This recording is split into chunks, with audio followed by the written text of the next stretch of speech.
喺股市打滾啊，一隻股票入場買喺佢嘅低位置好重要，尤其係睇識底部反轉信號，早晨之星，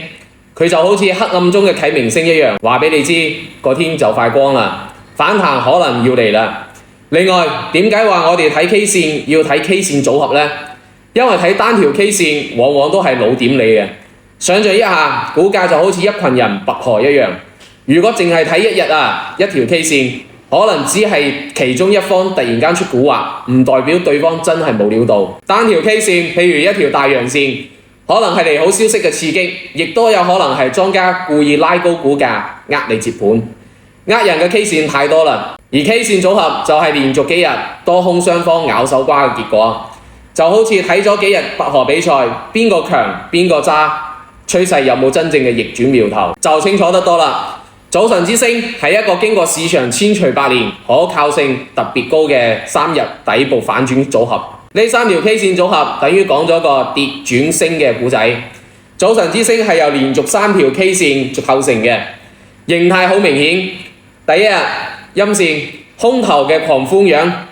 一條實實在在嘅陰線，收盤價低過開盤價，而且通常柱體比較長，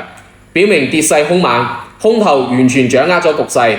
市場情緒呢，恐慌、絕望蔓延，市場處處都係快啲走佬嘅散戶心聲。第二日十字星多空激烈交鋒，勢均力敵嘅樣，關鍵嚟啦！佢係一條細細嘅十字星線，或者係小陰小陽，柱體好短。佢嘅開盤價呢，接近收盤價，上下可能有長或者短嘅影線，就好似十字架一樣。呢條十字星嘅位置啊，通常出現喺第一條大陰線嘅下方。亦即係話，比前一日嘅收盤價更加低嘅位置開盤，亦即係向下跳空開盤。市場情緒呢就好比橫風橫雨之後，風細咗啦，雨停咗啦，但係仲未好天。多空雙方喺呢個位置激烈搏殺，邊個都揾唔到對方嘅着數，打成平手。空頭冇辦法，繼續大幅打壓股價，多頭開始嘗試抵抗，呢個係趨勢可能轉變嘅第一個重要信號。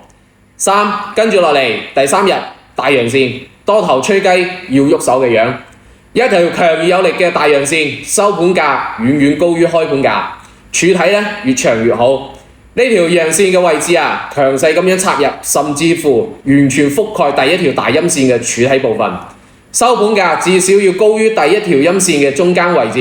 覆蓋得越多呢就越好。市場情緒就好似個天開始出太陽啦。